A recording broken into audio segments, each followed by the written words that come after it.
Bonjour, aujourd'hui nous allons corriger ensemble le TP niveau 4e bloc avec une entrée.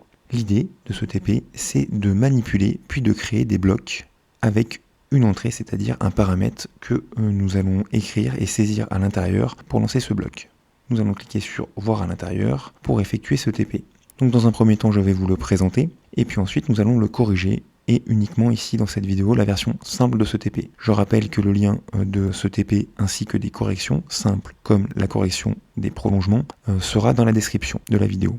Donc comme d'habitude en haut les objectifs qui sont rappelés, sur la gauche le petit mot pour expliquer les règles de base. Donc je rappelle aussi que l'enregistrement du TP dans la partie maths fichier élève, c'est quand on est en classe, à la maison, vous enregistrez votre TP où vous voulez. En dessous l'énoncé du TP, c'est-à-dire ce que j'attends de vous. Et puis, encore en dessous, les prolongements, pour ceux qui veulent aller plus loin, et les aides. Je rappelle que si vous ne les voyez pas, vous les déplacez un petit peu et elles repassent comme ça au premier plan. Donc avant de commencer, on va regarder un petit peu les blocs qui sont faits. Donc ici, on a le programme principal qui s'exécute quand le drapeau vert est cliqué. Et donc, il nettoie la zone de dessin. On s'oriente d'une certaine façon. Alors là, c'est marqué vers le haut, mais on peut très bien se mettre à 90 degrés, sous-entendu vers la droite. Ensuite, on bascule sur l'arrière-plan fond blanc. Alors justement, on va aller voir qu'est-ce qu'il y a en arrière-plan. En arrière-plan, eh ben, on a pas grand-chose ici. On a juste un fond blanc pour travailler et puis la fiche du TP. Je reviens donc dans la partie code. Donc ici, on est toujours dans l'arrière-plan, donc il n'y a rien à faire ici. Et on revient sur le crayon. D'ailleurs, sur le crayon, qu'est-ce qu'on a comme costume? Eh ben, on a juste un costume crayon. Je reviens sur le code. Ensuite, on a des blocs. Donc les blocs que nous allons devoir manipuler, et puis des blocs que nous allons créer, c'est dans la partie donc mes blocs en rose. Et donc on va regarder comment est-ce qu'ils sont définis ici. Donc on a avancé doucement d'un certain nombre de pas. Donc comment est-ce qu'il est défini?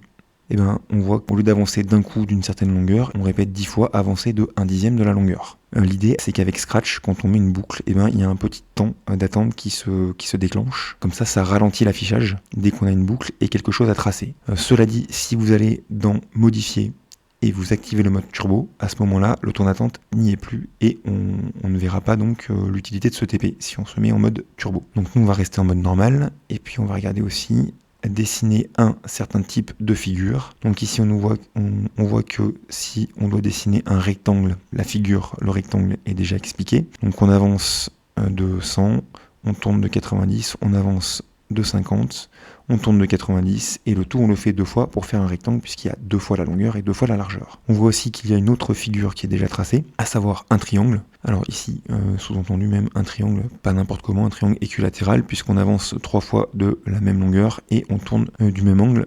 Alors pourquoi on tourne de 120 et pas de 60 degrés comme l'angle d'un triangle équilatéral? Tout simplement parce que par rapport au sens de la flèche, quand on va avancer, on va justement devoir repartir en arrière, donc c'est le complément à 180 degrés. Il faut qu'on tourne, non pas directement de l'angle du triangle. Puis on voit qu'il y a de la place, donc ça va être à nous de jouer, de rajouter un carré. Et donc justement, nous allons maintenant commencer à faire ce TP. La première partie, on nous demande de dessiner doucement un carré. Et pour cela, on doit juste assembler toutes les instructions qui sont déjà sorties et qui sont ici. Donc on avait déjà la phase d'initialisation, montrée, et bon, on va commencer par dire, traçons un carré de côté 50. Et puis on va préparer notre stylo en position d'écriture, on sait qu'on relèvera notre stylo et qu'on cachera notre crayon à la fin, voilà.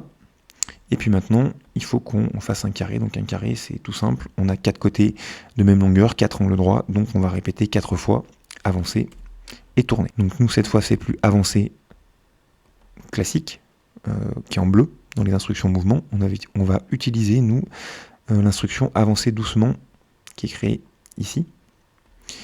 Et donc on avance, on tourne, alors on tourne, on a dit un angle droit de 90 degrés, c'était un carré de côté 50, donc ici on a marqué 50, et donc on va lancer notre programme, alors soit on clique sur le drapeau vert, soit on clique sur le programme et il va lancer directement l'exécution des différentes instructions, et donc on voit qu'on a bien tracé un carré. Si je reclique, on voit que contrairement à d'habitude, là, on a l'impression que c'est le crayon qui dessine tout doucement, donc on le voit tracer.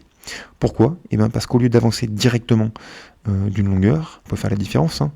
Ici, si je remplace cette instruction par l'instruction classique avancer de 50, et bien quand on lance notre programme, vous allez voir, on n'a rien le temps de voir. Donc l'idée ici, c'est d'utiliser la particularité de Scratch, à savoir le petit temps d'attente dans les boucles répétées, pour nous permettre de voir tracer notre rectangle, et ça fait un petit peu plus joli. Voilà, donc on a fait la première partie. Maintenant, nous allons passer à la deuxième partie. On se demande comment changer cette vitesse de tracé. Alors, tout est marqué dans l'aide, mais on va le faire un petit peu ensemble. Alors, qu'est-ce qu'on peut changer dans cette instruction? Eh bien, pas grand-chose. On voit qu'ici, il y a un 10, ici, il y a un 10. Eh bien, on relance notre programme pour qu'il s'exécute. Et qu'est-ce qu'on peut changer? Eh bien, on peut changer, par exemple, ici, au lieu de mettre 10, je vais marquer 20. Qu'est-ce que ça fait? Alors, là, on voit qu'il le fait plus grand. Alors pourquoi est-ce qu'il le fait plus grand? Parce que je répète 2 fois plus les instructions. Donc au lieu d'avancer 10 fois de 1 dixième, j'avance 20 fois de 1 dixième. Autrement dit, je fais 2 fois la longueur. Donc c'est pour ça qu'il est 2 fois plus grand. Donc il va falloir que je change en parallèle cette partie-là. Nous, on veut toujours avancer de 50 et pas de 100. Et donc si je mets le même nombre ici, donc j'avance 20 fois de 1 vingtième, qu'est-ce qui se passe quand je lance? Eh bien on voit que c'est plus lent, puisqu'on découpe 2 fois plus notre longueur, donc il va 2 fois plus lentement. Inversement, ici, si je mets que 5, donc on va répéter 5 fois avancer de 1 cinquième, je lance mon programme, je vais cliquer cette fois sur le drapeau vert pour changer, et bien on voit que ça va beaucoup plus vite, voilà, puisqu'on a moins de passage dans la boucle, donc ça ralentit un petit peu. J'ai pas précisé, mais on aurait pu, au lieu d'utiliser la particularité de Scratch avec les boucles répétées, mettre par nous-mêmes à la main, contrôle, un petit temps d'attente, alors très discret, on aurait pu marquer 0,05 par exemple, et le mettre à l'intérieur, et utiliser le mode turbo pour voir que ça ne change rien. D'ailleurs, on peut faire le test, si on se met en mode turbo, et que je relance mon programme, et ben on voit que notre figure elle va se tracer instantanément, on n'a rien eu le temps de voir, alors que si je mets mon petit temps d'attente, cette fois, quand je vais lancer l'exécution de mon programme, et bien cette fois, on a aussi le temps de voir notre figure se tracer. Mais c'est un petit peu plus saccadé, on va peut-être laisser le temps d'attente prévu dans le logiciel et donc repasser en mode normal. Voilà, donc on a fini la partie 2. Nous allons maintenant commencer à la partie 3. Donc l'idée, on a fait un avancer doucement, ça serait bien de faire aussi un tourner doucement pour qu'on ait le temps de voir notre stylo se tourner. Et donc pour cela, on va se calquer sur ce bloc-là, pour créer notre bloc tourner doucement. Donc on va aller dans mes blocs, nous allons créer un nouveau bloc et nous allons l'appeler tourner doucement d'un certain angle. Donc on va ajouter une entrée nombre qu'on va appeler angle, nous allons valider. Donc l'idée ça va être de remplacer le tourner de un certain nombre de degrés. D'ailleurs 2 et puis il fallait marquer degré derrière, donc on va faire un clic droit ici, modifier, et puis on va rajouter le texte derrière, à savoir une entrée texte, et donc c'est des degrés. Voilà. Voilà, comme ça on va vraiment se calquer sur exactement le même modèle que les instructions qui sont déjà créées dans Scratch. Ensuite, si on veut se calquer, on voit qu'on doit indiquer le sens aussi. Je vais retourner dans la partie aide, et puis j'ai rajouté, on va faire un CTRL-C, CTRL-V, et on va le rajouter aussi ici. Donc, tourner doucement. On va le mettre ici par exemple. Voilà. Ensuite, alors j'ai pas précisé, si jamais votre bloc, vous ne le voyez pas, le bloc définir, parfois il peut être caché derrière des instructions. Donc il ne faut pas hésiter à réduire, regarder s'il n'a pas été caché derrière. C'est des choses qui peuvent arriver. Donc je reviens ici, et donc on va le faire sensiblement de la même chose. Donc il faut qu'on mette un répété, CTRL, répéter.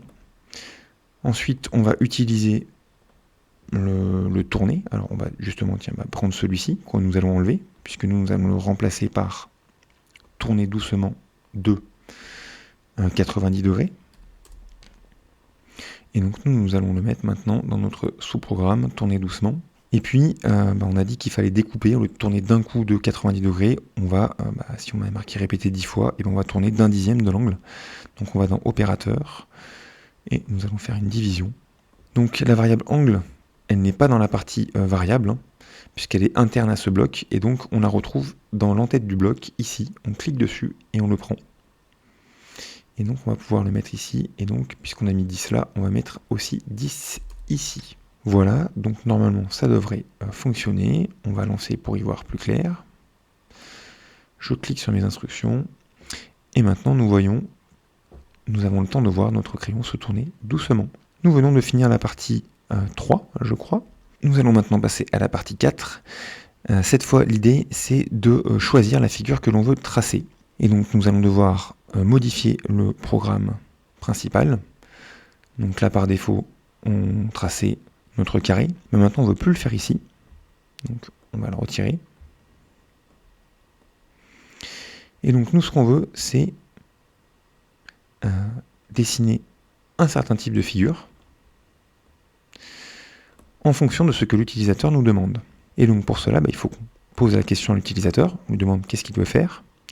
Donc nous allons aller dans capteur, et donc on va poser une question à l'utilisateur. Donc on va marquer « Quelle figure voulez-vous dessiner ?» Alors sous-entendu, parmi les figures qu'on est capable de faire dessiner. Et puis sa réponse, on va directement lui demander l'utiliser. Alors la réponse à la question, elle est stockée dans la variable réponse. Par exemple ici, je lance mon programme, on va nous poser une question. Donc là on n'a pas encore fini, mais il nous pose une question. Si par exemple je marque triangle, et quand j'appuie sur entrée, quand je clique sur réponse, on voit qu'il y a le mot triangle qui est stocké dedans. Si je relance mon programme, si cette fois je marque carré, j'appuie sur entrée, quand je clique sur réponse, cette fois il y a le mot carré qui est stocké dedans. Cette variable, cette boîte dans laquelle on met quelque chose dedans, elle est interne au logiciel et donc elle est déjà prédéfinie, on n'a pas besoin de la créer. Donc nous on va dire dessiner un, et puis ça va être la réponse de l'utilisateur. Si c'est un rectangle, alors on va faire dessiner un rectangle. Si c'est un triangle, ça fait dessiner un triangle, et nous on a fait le carré, et on va prendre notre carré qu'on a sorti, et puis on va directement le mettre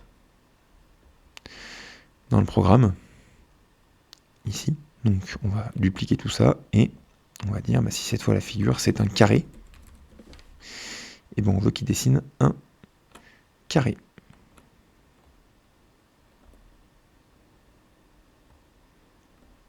Voilà.